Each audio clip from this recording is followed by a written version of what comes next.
Before we began, Professor Fairchild said that to many people, existentialism simply means to affirm nothingness. But as you can see from the title of my forthcoming book, it really means to deny nothingness. But of course, you have to glimpse the nothingness before you can deny it.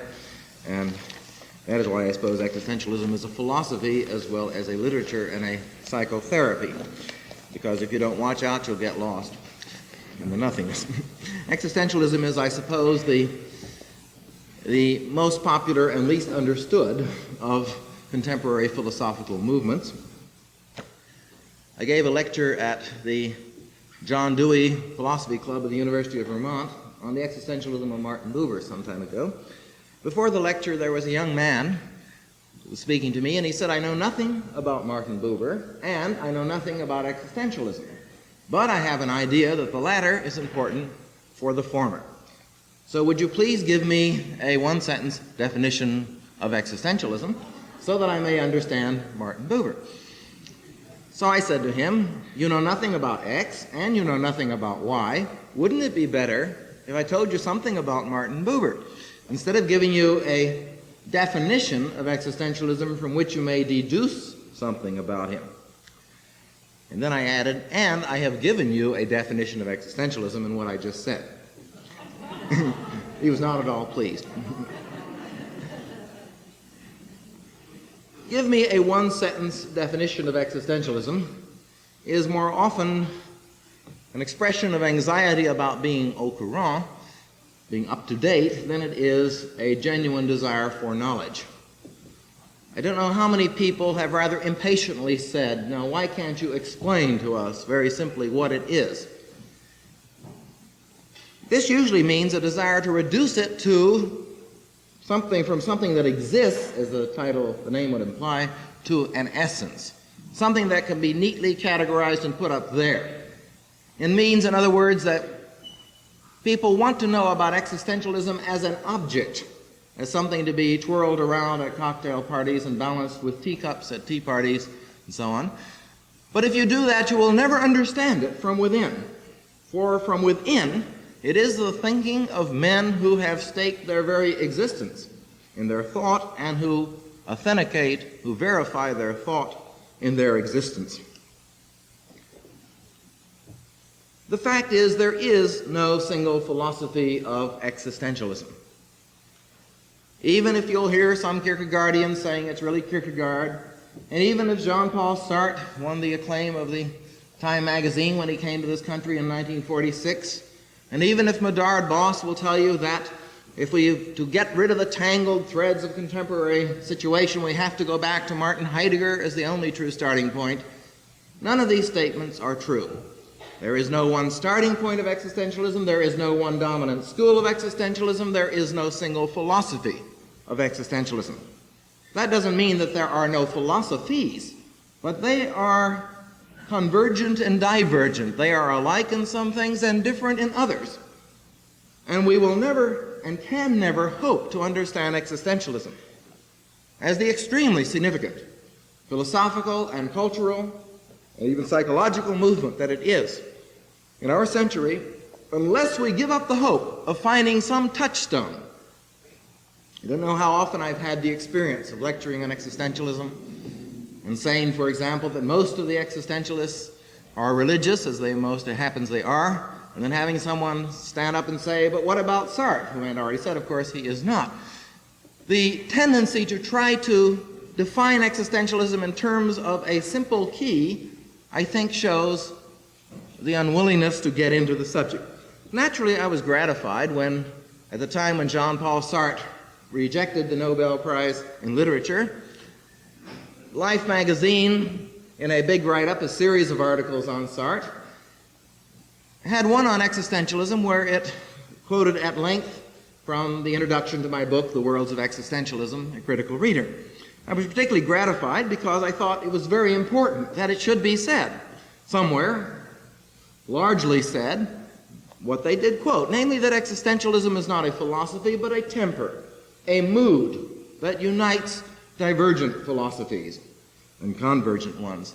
It is a temper in the sense of a direction of movement, of emphasis, from the static to the dynamic, from the abstract to the concrete, from the general to the particular, from the universal to the unique. It is usually an emphasis upon the existential subject as a person, not just a thinking thing, as Descartes would put it, as a person who begins in his situation, whose very thinking starts from the fact that he is a person here at this moment in history, that he sees from here over there, that he knows he will die, that he lives in relation to other people, that he works, that he matures, that he grows old.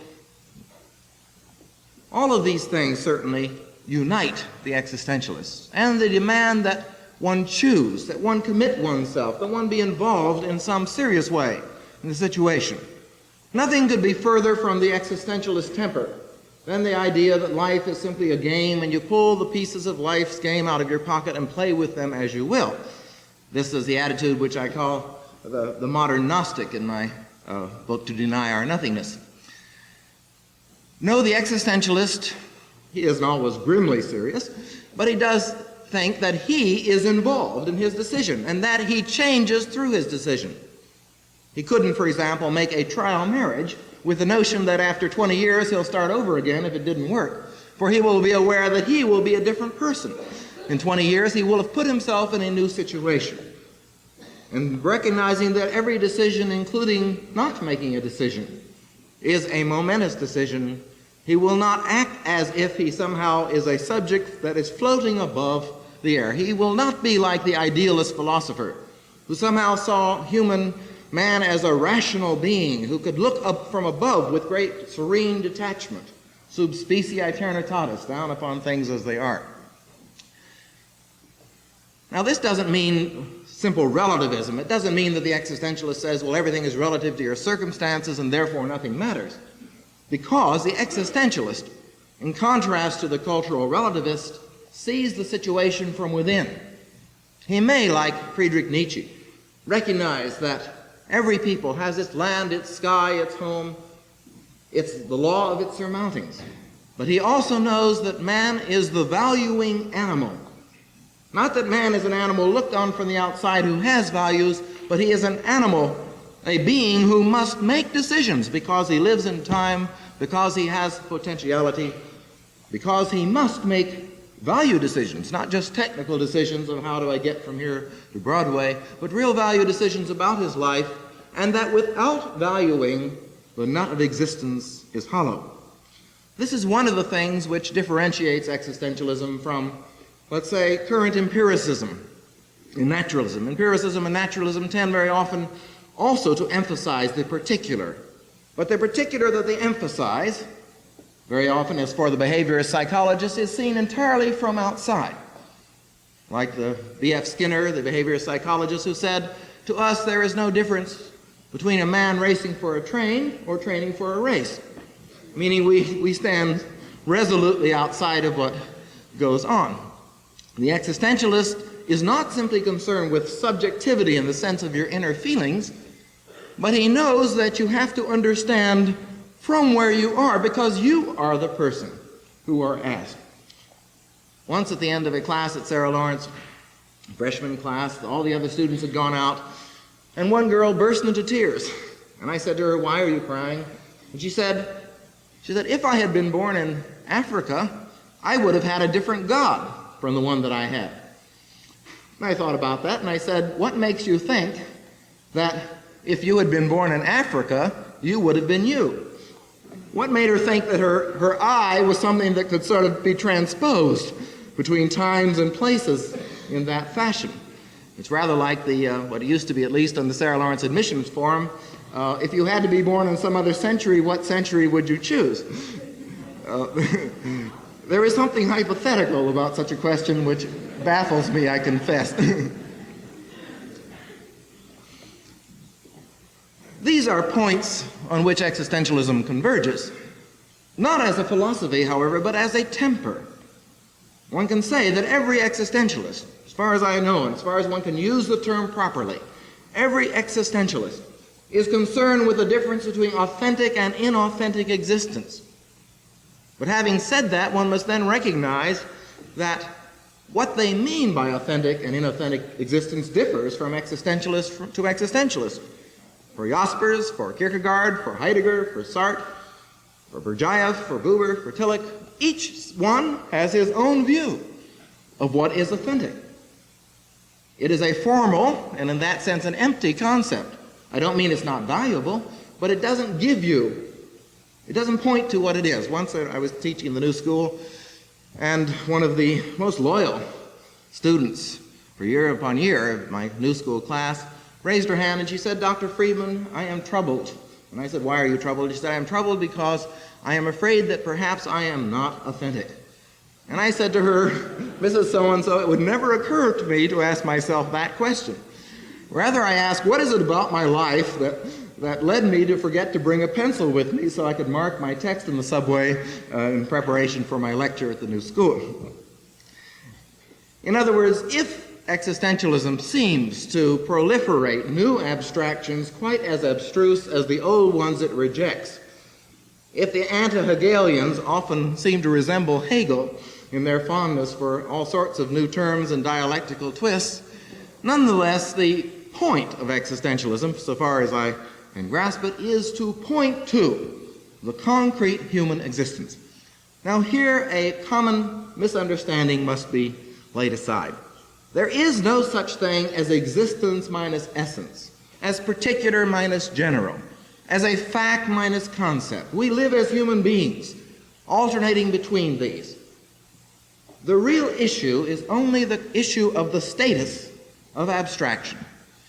That is, if we go back to Plato, who faced with, on the one hand, the Parmenidean world of the one, unchanging, and on the other hand, the Heraclitean world of the flux, and everything passing and no man stepping twice in the same stream. We say, how did Plato, the great figure who started Western philosophy, the man whom Alfred North Whitehead said,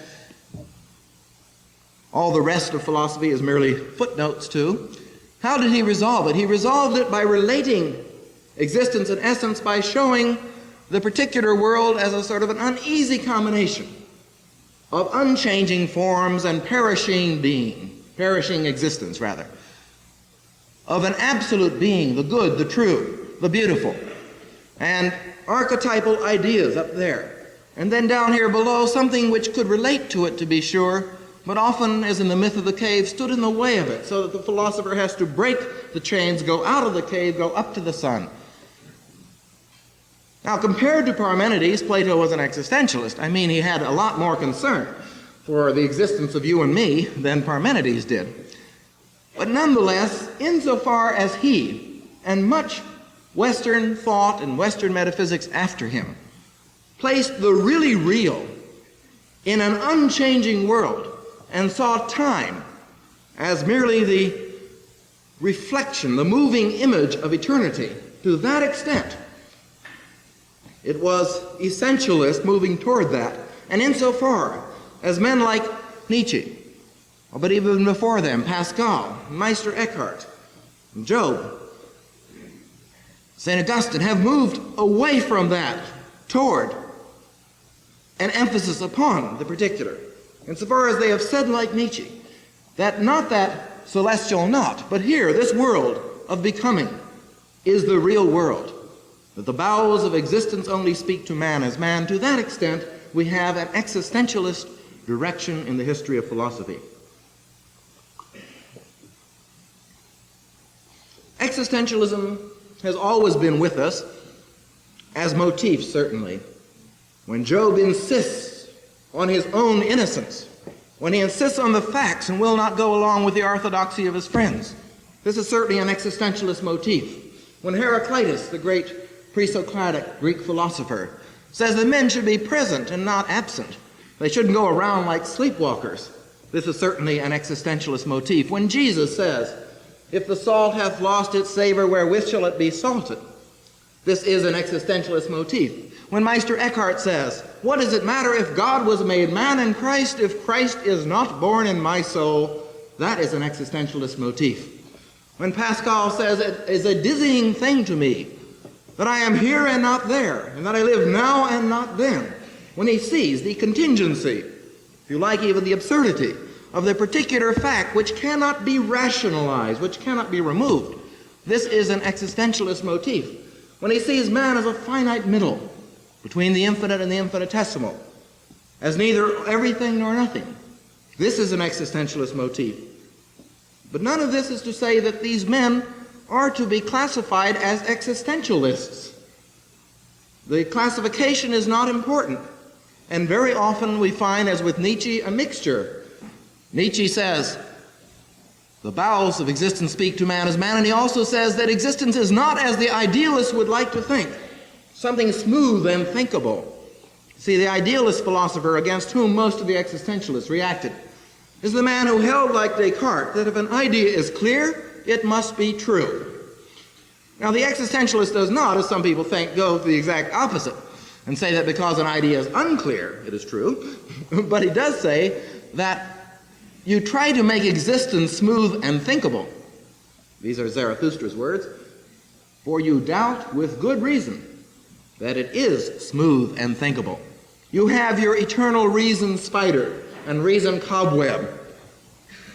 And he also says, give up the hope of finding some universal way of man, of which you are just a particular exemplar. He says, in contrast, this is my way. What is yours? Thus I said to those who asked me for the way, as for the way, it does not exist. These words of Nietzsche puts him squarely in the tradition of Søren Kierkegaard, the founder of the modern philosophy of existence, the man who shows his knight of faith as one who, even if he matters not at all in terms of Hegel's world historical system, matters altogether in terms of the religious and ethical situation. And he shows him as a man who does not have a universal model to follow, but rather moves in fear and trembling, discovering anew in each situation, in dizzying relationship of the single one to the transcendent God, what he is called on to do. And to Kierkegaard, as you know, this goes so far as to consider a suspension of the ethical in the name of the leap of faith, the absolute demand of the absolute. Kierkegaard, in fact, anticipated, as did Feuerbach, Martin Buber's I-thou relationship. Kierkegaard had the I-thou with God, and he says the knight of faith sees God in the second person. He is God's friend, whereas other men see him only in the third person, relate to him only via the universal, not the absolute. And Feuerbach said about the relation between man and man that this I and thou is God, meaning the horizontal. Buber later put these two together, the horizontal and the vertical. William James, pragmatist, vitalist, creativist, also has unmistakable existentialist motifs and says to the believing man the universe is not an it but a thou. You move to meet it, it moves to meet you. Now these are some of the common tempers that unite. But the aim of my book, The Worlds of Existentialism, the reason I call it worlds is to say that there is not one world of existentialism, that this is untrue. There are literally worlds, not only in the sense that there is existentialism in literature, that it is a terribly important, growing important movement in psychology and psychiatry, and of course in philosophy and culture in general, but also worlds in the sense that there are divergences which are greater than these convergences, that there are issues between these men, between Sartre and Heidegger and Kierkegaard and Buber and Jaspers and all the rest of them, which make it impossible to use any simple rubric, any one category, and feel you've summed them up. In other words, you cannot approach existentialism essentially. Essentially means deducing it from a definition. And that means that even Jean-Paul Sartre's famous attempt to define existentialism as existence preceding essence is untrue. It's untrue of every single existentialist philosopher, including Jean-Paul Sartre himself. There isn't a single existentialist philosopher who doesn't have some a priori views, and you have to exist. So you're not going to get at it by the facile way. In order to bring out the issues between the existentialists, I have not followed all the previous anthologies where first you deal with Marcel and then with Heidegger and then Kierkegaard, but rather have sections and have subsumed the thinkers under the sections, in relatively short sections, short fragments, to bring out these issues. We can't go into them all, but there are a few which would be very much worth looking at, and which will give us some sense of the contrast.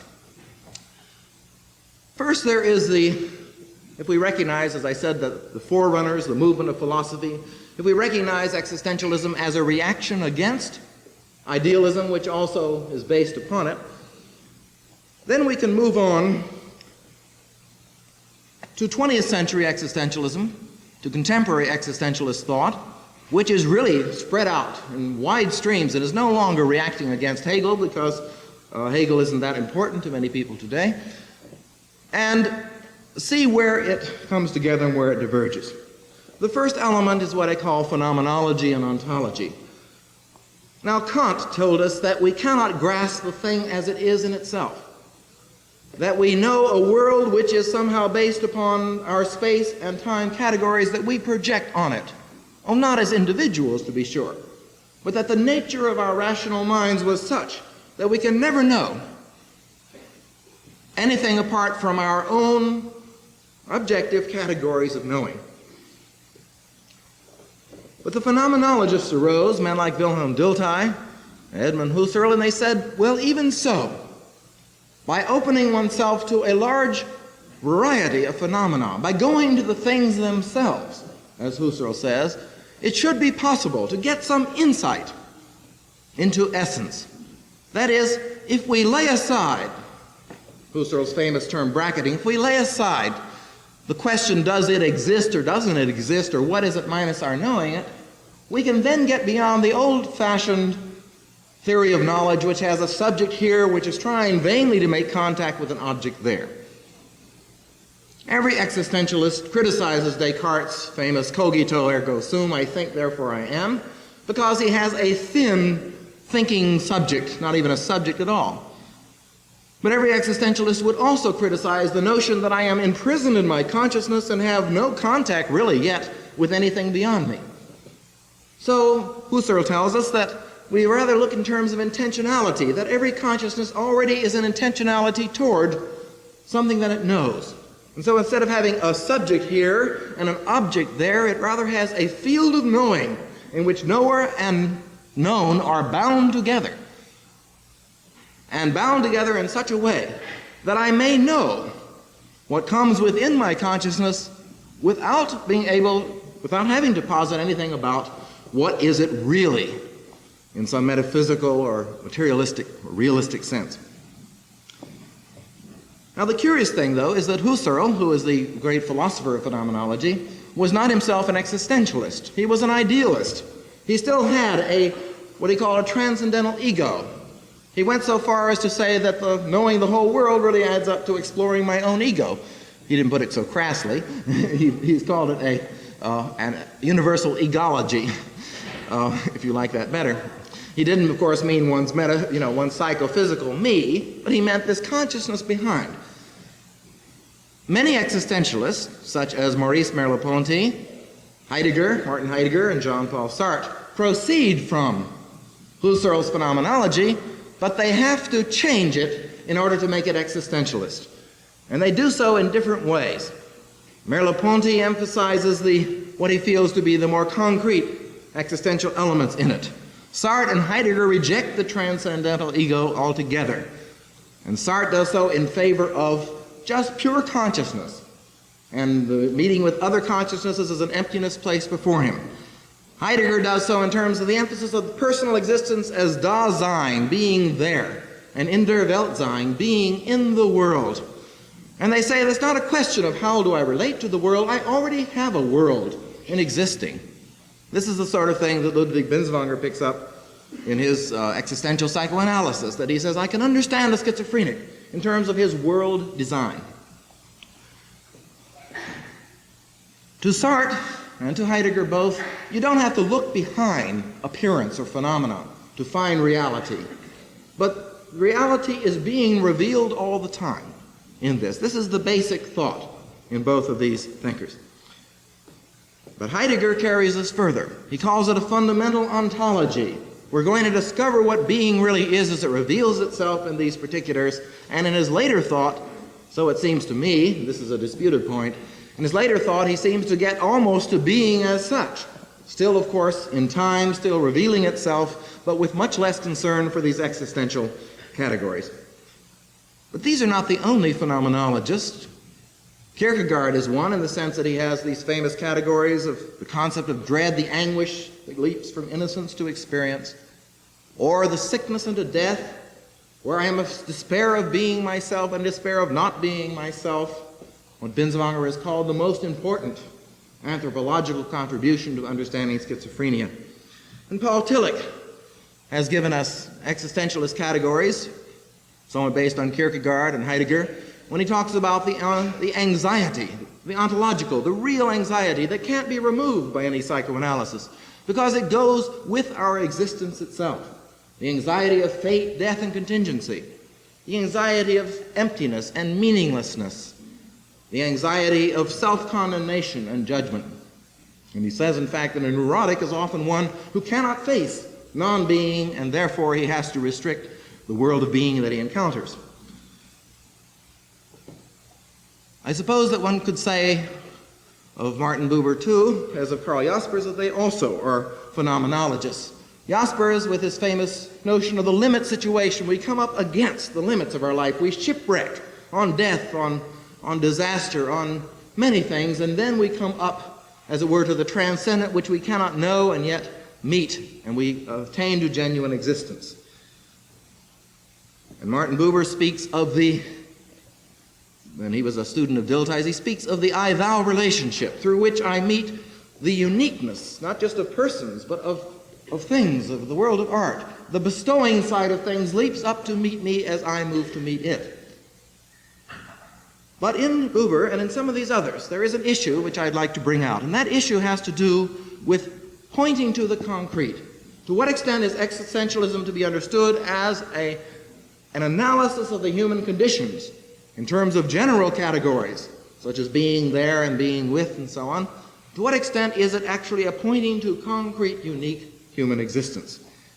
Now, all the great existentialists are some mixture of this, but I must say that some of them do get into horrendous abstractions and abstruseness, which leave one a little bit in doubt as to how to get this back to the lived concrete, how to get it back to pointing to the unique. I'd like to say one word in this connection about the relationship between existentialism and philosophical anthropology, that European branch of philosophy which is finally finding its way to America, the problem of what man is. Not the question of the cultural study of man, but of what is man in his uniqueness. Knowing all the varieties, how can we get an understanding of man? And I would say that every existentialist, in some sense, is a philosophical anthropologist. The latest book that I know of this sort is Martin Buber's book, The Knowledge of Man, which is his anthropology and was just published by Harper and Row. And in it he says, we have to explore the still unfathomed relation of man to being and meaning. Now this is an ontology, meaning an exploration of what being is, but one which does not try to remove it to some metaphysical realm. In other words, if your anthropology was such that you said man really by nature comes from some other sphere and has an unchanging soul, then perhaps you wouldn't be an existentialist. But if you point, as Buber does here, to distancing and relation as that which makes man man, and man becoming in the world through entering in relation with other selves and being confirmed by them and being made present by them, then you certainly have a convergence of existentialism and philosophical anthropology. But what about existentialism and the image of man? Now, the image of man is more concrete. This is what I've dealt with in Problematic Rebel, my earlier book, An Image of Modern Man, where I go into Dostoevsky and Melville and Kafka and Camus, because literature of this sort has always pointed more forcefully than any philosophy perhaps ever can to what man is and can be and ought to be. The image of man can capture the unique more. And it seems to me that while existentialism as a philosophy often falls short of reaching this, that the existential as a pointing to the concrete has to move in the direction of the image of man. Well, let's move on to three other issues, to be dealt with, however, briefly, that show the divergence of these thinkers most vividly. I won't go into the long section on 200 pages I have in Existentialism and Psychotherapy because this is too complex, but it shows actually in a very practical fashion how these three issues do arise and are important. The first one is the existential subject. I would say the uniqueness of every existential thinker is contained in how he regards the person, the existential subject. To Kierkegaard, that was the single one, that lonely man who separated himself from the crowd which he saw as untruth, and who became a real person precisely in becoming that individual, that single one.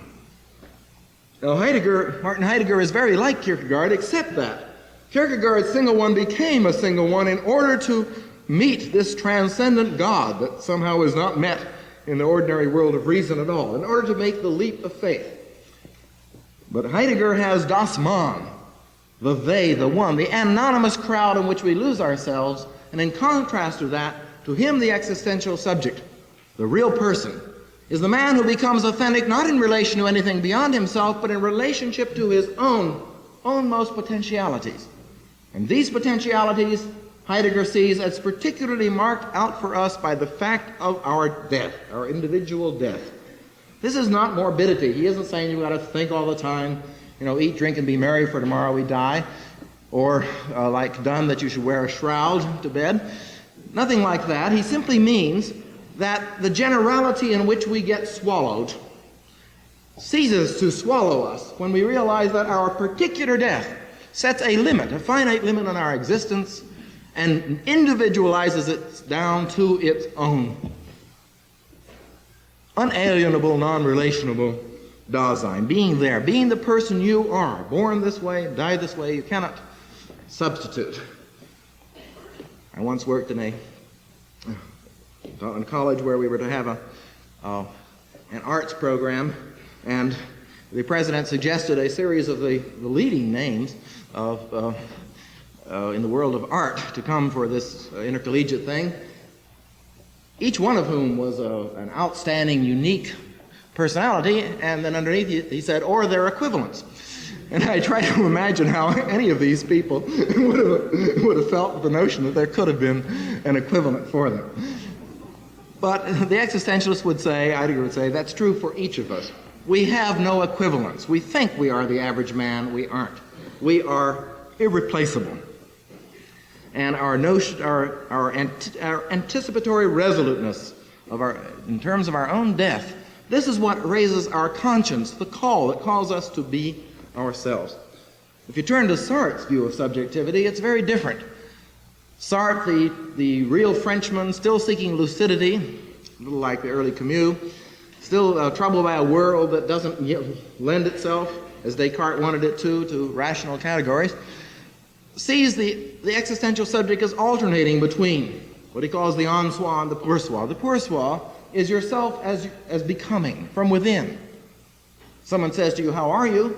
And you say, well, I'm sad. And even in saying it, you're transcending it. And you can only continue to be sad, Sartre would say, by infecting yourself with sadness. Because the fact is that having said you're sad, there's another part of you left over which is more than sad. This is the pour soi, the becoming. On the other hand, if I said to you, how are you? And you said, I am nothing because I am constantly transcending myself, you would be equally in bad faith from Sartre's point of view because you are sad. In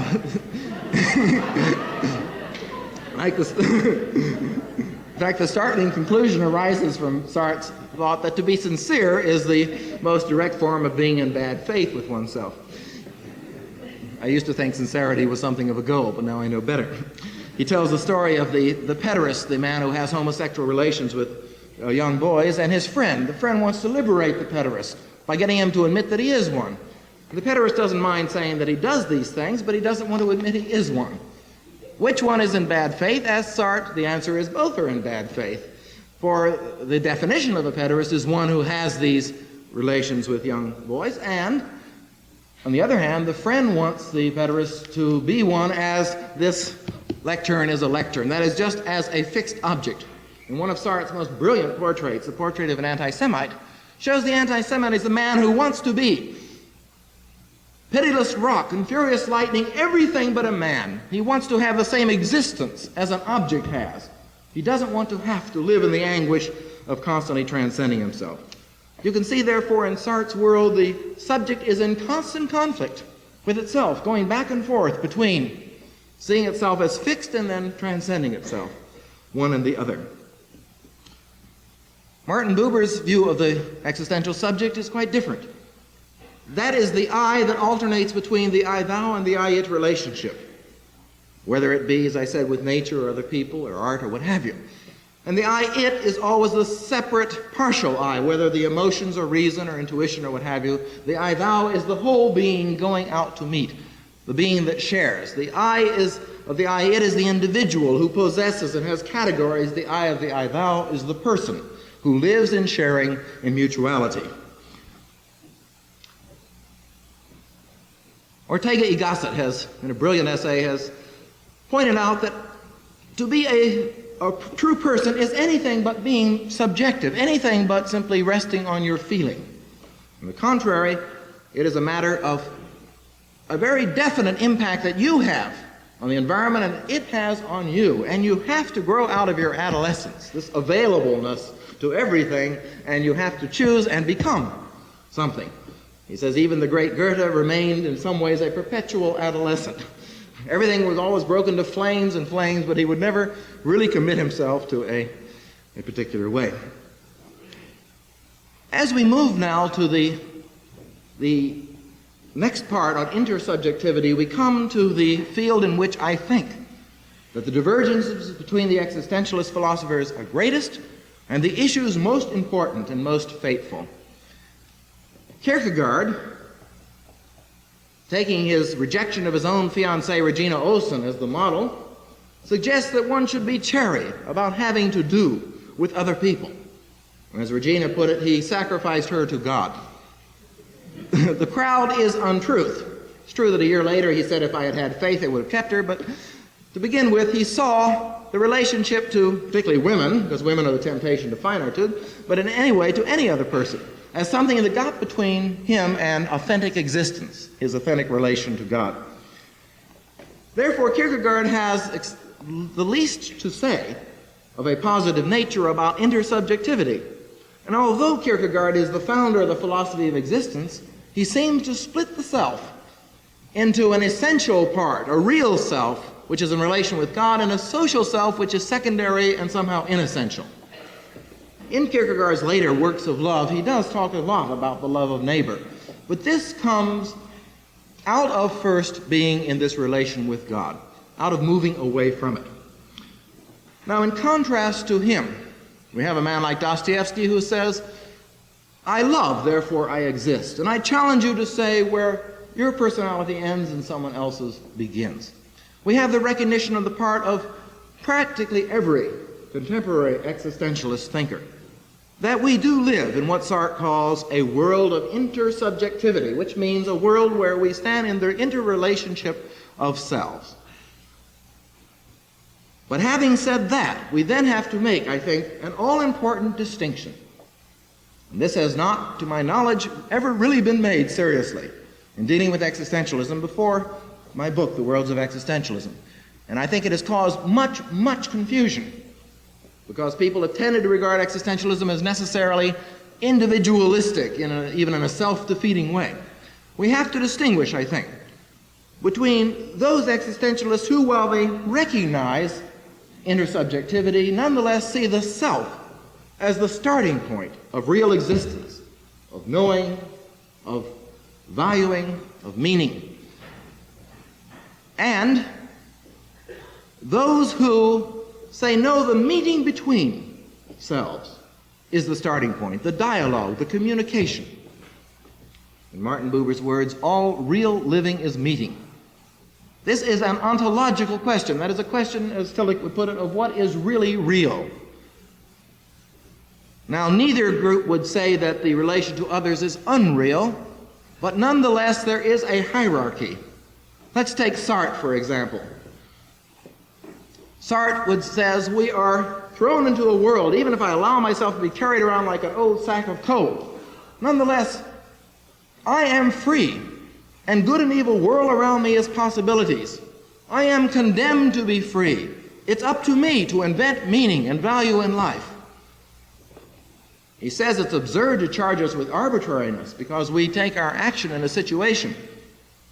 And yet there is, in my opinion, a very real arbitrariness in Sartre, in the sense that the only ethical criterion that he has is that of being in the minimum of bad faith with oneself.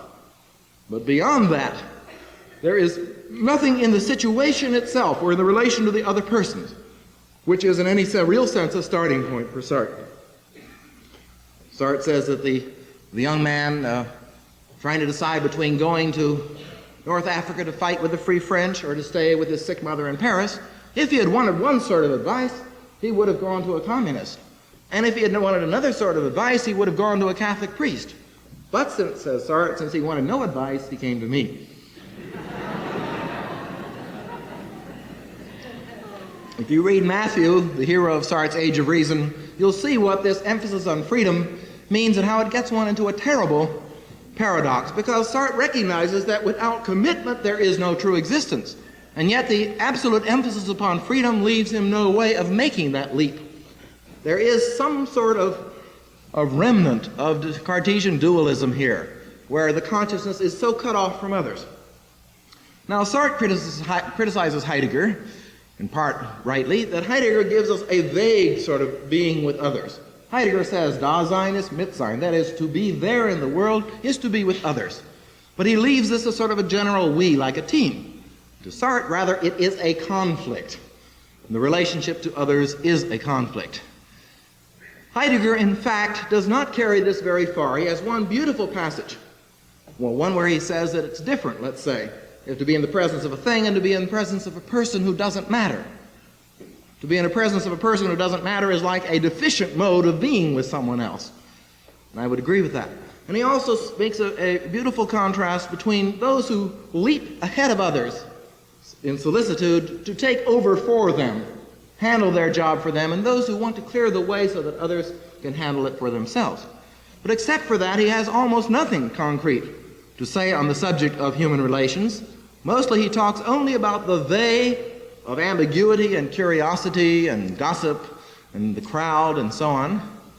And when it gets right down to it, he says, without any equivocation at all, that ultimately one has to go beyond every relationship to one's own, not to be outstripped, non-relational potentiality, namely the fact of one's individual death. So that one could say for Heidegger the intersubjective is ontic but not ontological. It's a fact of our life in the world, but it doesn't ever add up to a real dimension. Not a dimension, I mean, but it doesn't ever add up to the reality itself of existence. For Sartre, I live in the world of the look, the other person's look. This look is such that it reduces me to an object. You in front of me there. You are a freedom which robs me of my freedom. This provokes a conflict. I'm going to try to rob you of your freedom. I'm looking to a train, you turn and look at me, and I look away because I'm embarrassed. Or I'm looking through a keyhole into a hotel room at what a couple of people are doing, and then I hear footsteps coming up behind me and stopping right behind me. The moment before, I was the subject, and these poor people in the hotel room were the object. But now I am the object, and someone, I don't know who, is looking at me and robbing me of my world. I may have deserved it, but even so. Now, Sartre is not quite so strict about sex and love, because I don't want you as an object in sex. I want you as freedom. That is, I want you as freedom subject to my freedom. Therefore, all love is an enterprise of seduction. I must seduce you into being incarnated in your body, your facticity, in order that you may become subject to me. But this is awfully unstable, because you could do the same thing to me, and one look from you will set a limit to my sadism. And to make things worse, another person may come along and look at both of us, and that will make us both into objects. And therefore, even in a world of sex and love, which Sartre sees as typically sadistic and masochistic, even here there is no hope of any continuity, But that is all right, because man, as Sartre has pointed out, is himself a useless passion. So it fits well into the it fits well into the framework. When I think of Sartre's intersubjectivity, I am reminded of Prufrock in T.S. Eliot's poem, or Dostoevsky's Underground Man. That is, I am aware that you look at me. I live in a world in which the way you see me makes up my world.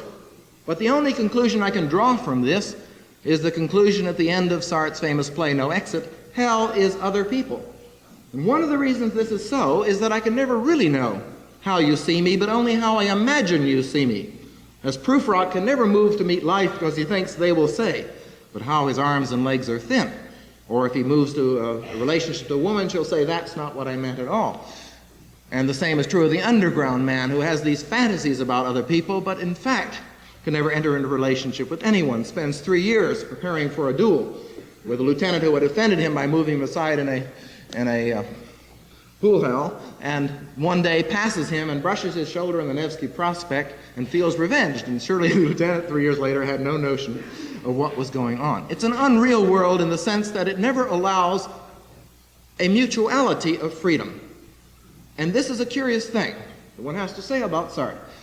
That is, that he is a brilliant phenomenologist and psychologist of what Buber would call the I-it relationship, but that he a priori sets a limit and says it is impossible for people to confirm each other in mutuality, in mutual freedom. Martin Buber, in contrast, is the chief representative, but only one of many, of existentialists such as Karl Jaspers and Franz Rosenzweig, Ferdinand Ebner, Albert Camus, Maurice Merleau-Ponty, and others who say, no, the dialogue, the meeting itself, is the starting point of real existence and is possible. For example, in Buber's treatment of sex, he says, I can affirm the other freely and vow myself to him. I can even experience from his side of the relationship the contact with the skin of the other, and without making him subject, as Sartre would see, to my dominance, or myself subject to him. Of course, all these other factors enter in, but this is possible. And Buber suggests again and again that the world that Chekhov portrays in The Cherry Orchard, where people cannot speak to each other, where a family simply cannot talk with each other, this world is taken by Sartre, this sickness of modern man, and turned into human nature as such. The modern cul-de-sac becomes the limitation of man.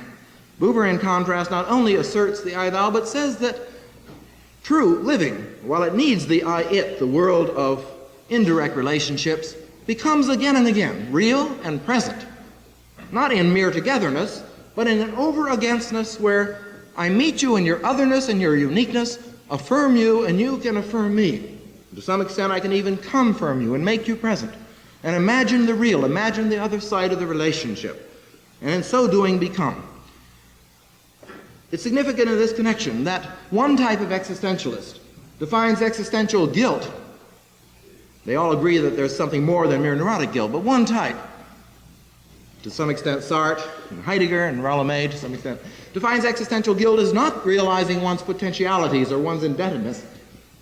Whereas for an existentialist such as Buber, who belongs to the emphasis upon dialogue, existential guilt is my failure to respond in the dialogue, my failure to become what I am called to become in relationship to what is not myself, and my injury of the common order of existence. Now we want to conclude by saying something very briefly about religion. Sartre tells us in this very popular and in some ways very disserviceable book, Existentialism, that there are two types of existentialists, the atheist and the religious, and implies that the true existentialist is the atheist, he who discovers the logical consequences of the death of God. Is this true? If it means, first of all, that most existentialists in fact have been atheists, it is quite untrue. The large majority have been religious or theological existentialists. Secondly, if it means that you can make this simple distinction between the two, that is also untrue. I have a shading of 17 different thinkers, from different types of atheists to humanists to eminent religious and what I call theological existentialists. I make a distinction in the worlds of existentialism between those like Tillich and Maritain and others who go to the existential situation for the question but look for the answer from the tradition and the essential, and those others, I call those existentialist theologians, and those others like Martin Buber and Gabriel Marcel and Franz Rosenzweig, who find that the answer too is existential. God may tender you the question, but the answer is your own, made in fear and trembling, out of that ground where hearing turns into being. If we ask further whether Sartre's contention is valid in terms of the logic of the thing, I would still have to say no. The position that, not that God is dead, but that there is no God, the atheism, is not an existentialist position necessarily at all. On the contrary, it is a type of negative metaphysic. I consider Franz Kafka, the great novelist, far more existentialist than Sartre in this respect, for he shows his heroes always within a situation, meeting what transcends them, uneasy in relationship to it, and never being able to get any overview from above. And in this sense, Sartre is more like the traditional metaphysician and theologian than he is like a man like Kafka.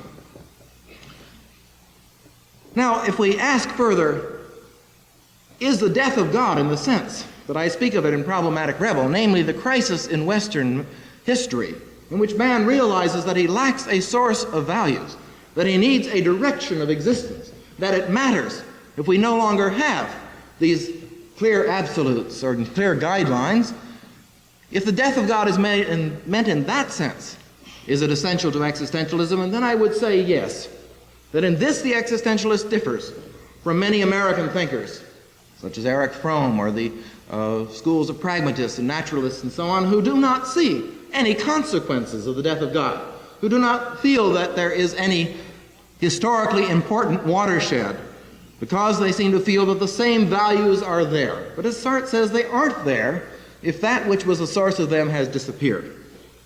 I don't believe this forces us to Sartre's conclusion that we're thrown back in a subjectivity that has to invent values. We can perhaps, as Buber has said in criticism of Sartre, rather discover them in our meeting with being. But I would go along entirely with Albert Camus, who says nothing justifies us in saying that these values, justice and liberty and freedom, equality, have existed eternally. But they are there with us in history through our fight against tyranny and oppression and solitude. One can see that there are social implications of existentialism too. One of the saddest chapters in modern existentialism, to which I have pointed in my conclusion, is the fact that Martin Heidegger, one of the truly great philosophers of our time, was also, as many of you know, for a period of time, one of the leading Nazis under Hitler, who took over the rectorship of Freiburg and threw out all the Jewish professors and led the storm troops. And I have put a section in my book not to point out that he was a Nazi, but rather to raise the question of does the fact that he could become a Nazi and could see Hitler as the Lord of the hour, the fulfillment in history of his own philosophy, of man being the shepherd of being, the clearing place for being, does that throw any light on the implications of his philosophy? This is a very disturbing question to some people. They want to say a man's philosophy is one thing and his life is another. But when one sees, as it is unmistakable if you read these sections from Heidegger's speeches of the period, the absolute parallel between his philosophical statements and these others, I don't see how the question can be avoided, especially because an existentialist thinker is one who verifies his truth in his life. He cannot be one who offers us a system and remains, as it were, in the doghouse alongside of the castle. Heidegger has solidly rejected Sartre's classification of him as atheist, and Heidegger is right. Especially in his later thought, he is neither atheist nor theist. He's more what one would call the theologian of being revealing itself. I won't go into the details of these many thinkers, but I would like to point out, in closing, one other aspect, which I feel is very important. The question of the existence of God, which seems to be, in my experience, the question which leaps to everybody's mind as soon as you talk about religion of any sort, is an essentialist question. It assumes some sort of essentialist world in which we have a given world and order, and then we could prove or disprove the existence of God. To the religious existentialist, it may well be, as it has been for many, many, that a concept of God is not what we're concerned with, but rather the meeting with God in history, the meeting with God, the meeting with the eternal thou and the I-thou relationship, or with what Tillich would call the ground of being, that underlies everything. That is the emphasis upon the intellectual question already means that the God that you would prove or disprove could not be a real existential God. That is why Pascal said he could not forgive Descartes, for Descartes led men to the God of the philosophers and not to the living God to whom one could say thou, a God to whom one could relate. But we still think logically we first have to prove God's existence before we relate to him.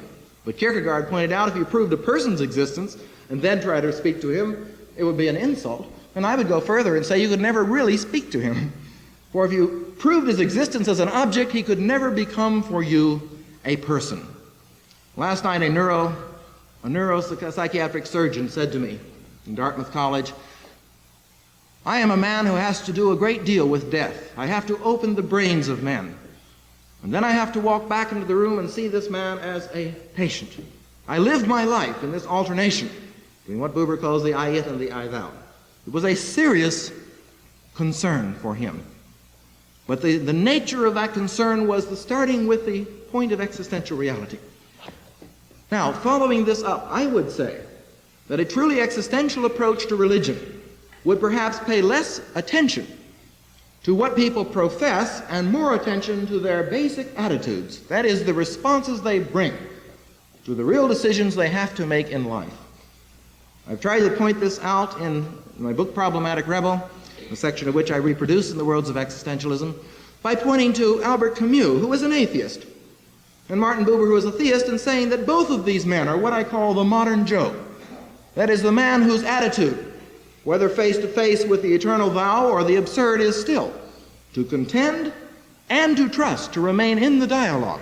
And this attitude brings these two men, in my mind, much closer together than, let's say, Sartre and Camus, both of whom are usually classified as atheist existentialists, because Camus has no such notion of this openness, this dialogue, this contending, and this trust.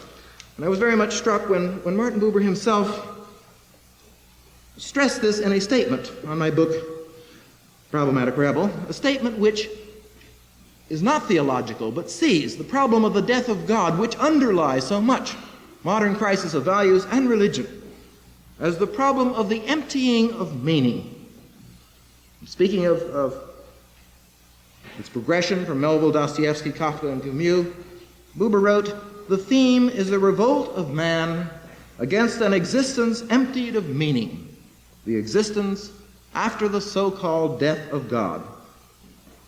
This emptying of meaning is not to be overcome through the illusionary program of a free creation of values as we know it in Nietzsche and Sartre, what I call in Problematic Rebel the modern Promethean, who tries to destroy the transcendent in order to recover human creativity. Rather, one must withstand this meaninglessness, must suffer it to the end, must do battle with it undauntedly, until out of the contradiction experienced in conflict and suffering, meaning shines forth anew."